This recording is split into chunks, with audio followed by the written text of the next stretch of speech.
जगातील प्रत्येक व्यक्तीला सुंदर दिसण्याचा अधिकार आहे आणि हेच ध्येय डोळ्यासमोर ठेवून आम्ही हेअर ट्रान्सप्लांटची सुरुवात केली। आणि आज आपण हेअर ट्रान्सप्लांटच्या जगातील एका ॲडव्हान्स ट्रीटमेंट मोडॅलिटीविषयी जाणून घेणार आहोत, जिचं नाव आहे ॲडव्हान्स्ड मायक्रो FUE। या टेक्निकमध्ये जिथे ट्रान्सप्लांट करायचे आहे तो एरिया आधी मार्क केला जातो आणि मोजला जातो। मिळालेल्या मोजमापानुसार किती हेअर ग्राफ्टची रिक्वायरमेंट आहे हे ठरवलं जातं। ॲक्च्युली या सर्व गोष्टींची माहिती पेशंट जेव्हा पहिल्यांदा चेकअपसाठी येतात तेव्हाच त्यांना दिली जाते।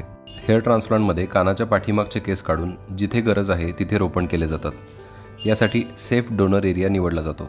सेफ डोनर एरिया म्हणजे असा एरिया जिथे केस सर्वात जास्त स्ट्रॉंग असतात आणि ते केस ट्रान्सप्लांट केल्यानंतरही गळत नाहीत। बऱ्याचदा पेशंटना ही शंका असते की डोनर एरियामधील केस ट्रान्सप्लांटसाठी वापरल्यामुळे डोनर एरिया तर विरळ होणार नाही ना, तर डोनर एरियामध्ये गरजेपेक्षा 3 ते 4 पटींनी अधिक केस असतात, त्यामुळे डोनर एरिया विरळ होणं हे अगदीच शक्य नाही।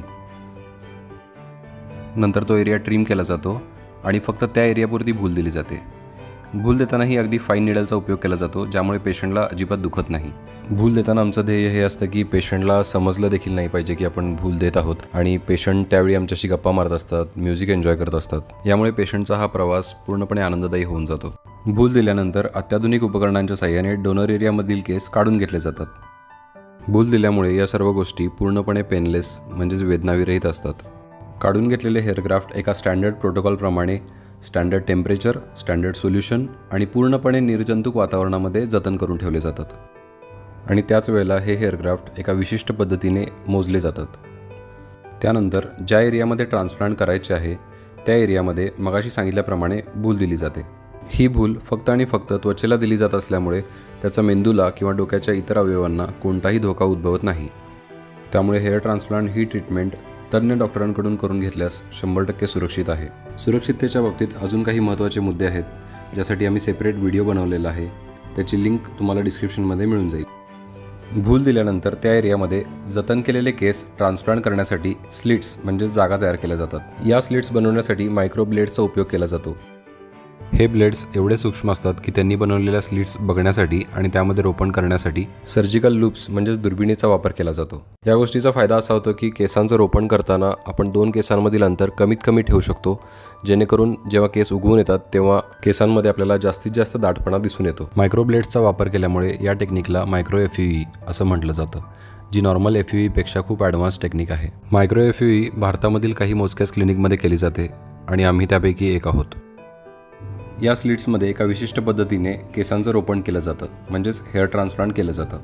पहिल्या 5 दिवसात डोनर एरियाची स्किन पूर्ववत होऊन जाते आणि अगदी काहीच दिवसात जेव्हा ट्रिम केलेले केस उगवतात तेव्हा तो भाग देखील पूर्वीसारखा छान दिसू लागतो। ट्रान्सप्लांट केल्यानंतर 2 ते 3 आठवड्यांमध्ये ट्रान्सप्लांट केलेले केस पुन्हा गळून पडतात। पण घाबरण्याची काहीच गरज नाही, कारण हा ट्रीटमेंटचाच भाग आहे। केस जरी गळून पडले तरी केसांची मुळं म्हणजेच हेअर फॉलिकल्स हे तिथेच सुरक्षित असतात आणि 2 ते 2.5 महिन्यानंतर पक्क्या केसांच्या वाढीला सुरुवात होते। इथून पुढे ट्रान्सप्लांट केलेले हे केस तुमच्या इतर केसांप्रमाणेच वाढत राहतात।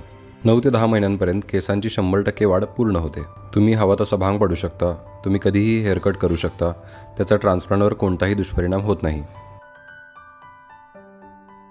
आजवर भारतातील आणि भारताबाहेरील हजारो पेशंट्सची स्वप्न आम्ही पूर्ण करू शकलो, याचा मला सार्थ अभिमान आहे। त्यातील काही फोटोग्राफ्स मी पेशंटच्या संमतीने तुमच्याशी शेअर करत आहे।